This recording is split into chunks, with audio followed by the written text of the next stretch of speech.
Hello and welcome to Real Biz. I'm Rebecca Jarvis here in New York City, and here's what's on our radar today. He is one of the most successful people on the planet, and he started from the bottom. Now he's here on Real Biz. Growing up on Long Island, working 3 jobs, and now Bill McDermott is the CEO of SAP, the biggest software company in the world. Before he began running the multi-billion-dollar company, Bill worked at Xerox, rising from a salesman to its youngest corporate officer and division president ever. From there, he moved on to becoming Executive Vice President of Worldwide Sales and Operations at Siebel Systems and President of Gartner Incorporated. In his new book, Winner's Dream, A Journey from Corner Store to Corner Office, Bill McDermott shares the rags to riches story of how he did it. And Bill sat down with us here at Real Biz to share his secrets to success. And I want to welcome to Real Biz Bill McDermott. He is author of Winner's Dream and the CEO of SAP. It's so nice to have you with us, Bill. Thank you, Rebecca. Great to be with you. So why this book? Why now? I think the world needs to dream. I wrote this book for the underdog. You know, I wasn't born a CEO. I came up the hard way. And I think lots of young jobs led me to 3 part-time jobs when I was 15, which led me to buying my own delicatessen business when I was 16. And the story goes on from there. So hard work, grit, determination, but always with a dream. What do you think along the way was the smartest decision that you made? Well, obviously marrying my wife, Julie, and having 2 of the greatest kids that any father could ever hope for in a million lifetimes was my greatest decision. But on the career front, when I sold the delicatessen business at 21 and I went to work for Xerox, I went after my dream job. I'm on the Long Island Railroad leaving Amityville, and I guaranteed my dad that I would get the job at Xerox that day. I walk into the hiring center. So many kids with real pedigree, great degrees, beautifully groomed and dressed, ready for the interview. I got my $99 suit from the mall. I figure I'm in trouble. But I asked them, what are they there for? What are you doing today?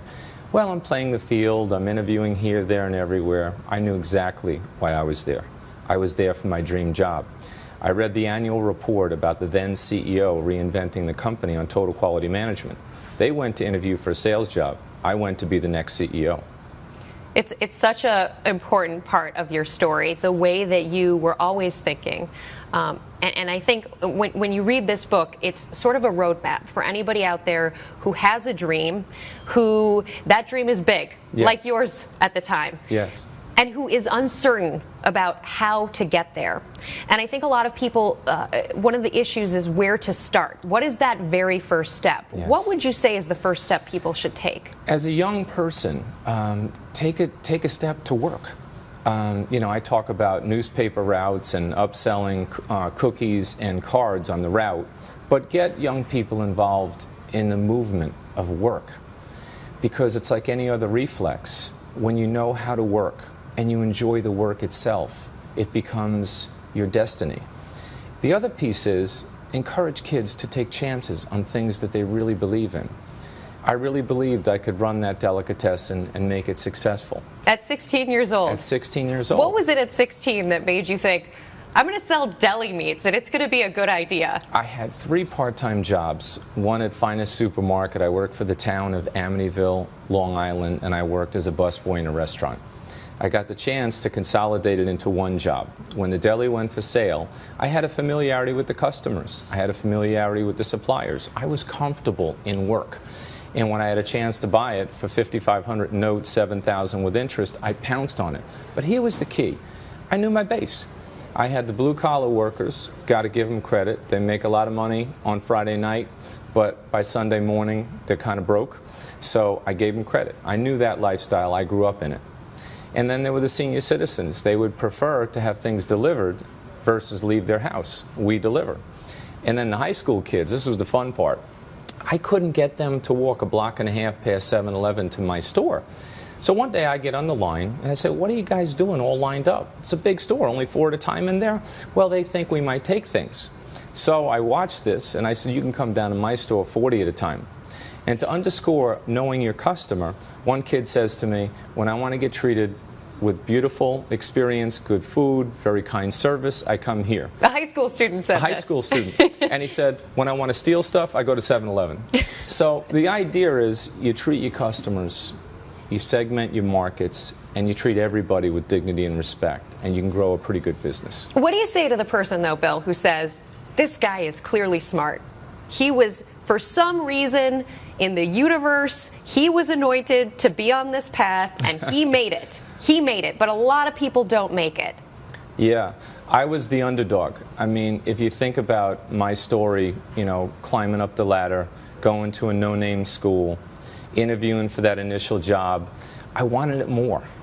And I think whether you're a kid that doesn't have a lot of financial bandwidth or you're somebody that does, the common denominator here is passion and wanting it more.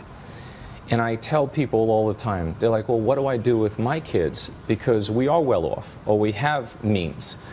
I teach them that you have to forget that, because your resume and the things you have are not nearly as important as your journey and the fight that you have in you. And whether you're a poor kid or a rich kid, no matter where you come from, you got to act like the underdog. Always prepare, always focus on the prize, and focus on the dream.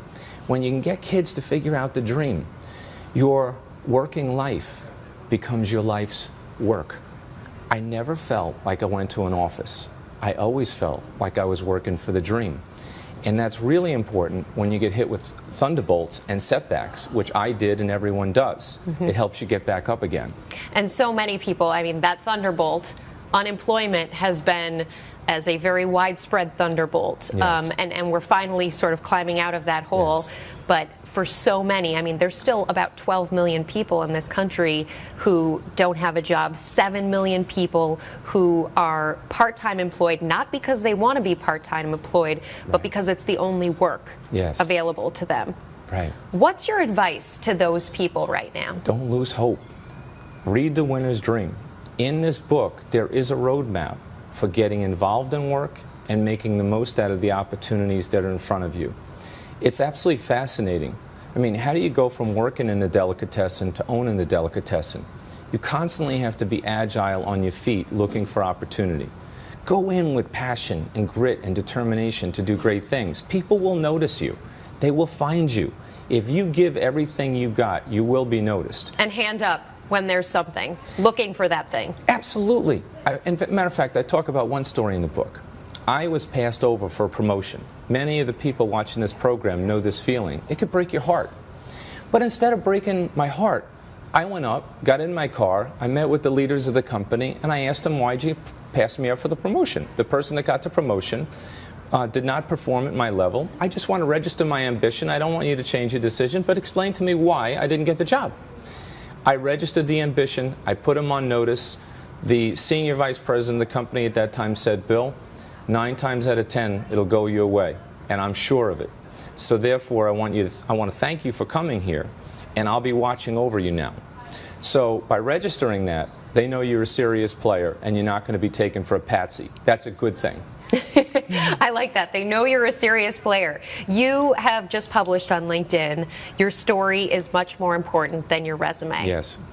So for anybody out there who's looking at their resume saying, I don't know, it's not what I want it to be. Right. What do you say? Do something about it. Really, think about what your hopes and your dreams are with your life. In The Winner's Dream, I write down my goals. And it's amazing. People have really gotten away from writing down or thinking about goals. Write them down. Write them goals down. Don't do it for somebody else to be impressed with your goals. Do it for you. That inner voice inside of you is telling you to do something with your life. I wrote them down because they were mine. I believed in them because they were mine. You also, there is some vulnerability in that. Yes. As an individual, even if you show them to nobody. Exactly. Because then you have set in stone a standard that you are hoping to live up to. Yes. An objective. Exactly right. And you know what? The beauty of life is when you really believe it and you really want it enough, you will achieve it. And that's the hardest part, to get people past that first hump where they think, can I do it? Is it in me? Of course it is. But you've got to have the courage to commit to it in the first place. And then once you do, then the grit, the determination, and the passion to pull it off. I had a simple dream, which was to be a leader of consequence and run a company someday. That was simple. The hard part is the day-to-day execution. But because the simple dream was so embedded in my DNA and my heart and my soul, I never felt like I was giving up too much. Actually, each passing day got me one step closer to the dream. And to anybody who says there's one path, they look out, they see superstars, they see CEOs, they see sports stars, and think they followed the one path. They figured it out. They cracked that nut. What do you say? I say there's so many paths that a person can take. And my own life, for example, as I talk about moving in the corporate value chain or towards your goal, I talk about accepting opportunity. There's a certain reputation you get when you're the person that accepts opportunity. You accept challenges. And there's another reputation when you're the person that waits for the perfect set of circumstances because you like things just a certain way. So this world isn't about what you take from it. The true measure of a person is what you give to it. So my encouragement is always go for opportunity. Don't be afraid to take chances. Be courageous and go for the journey that's less traveled by. I left New York. I loved New York. I went to Puerto Rico. We had the worst performing operation in the United States, the Commonwealth of the United States. It was ranked 64 out of 64.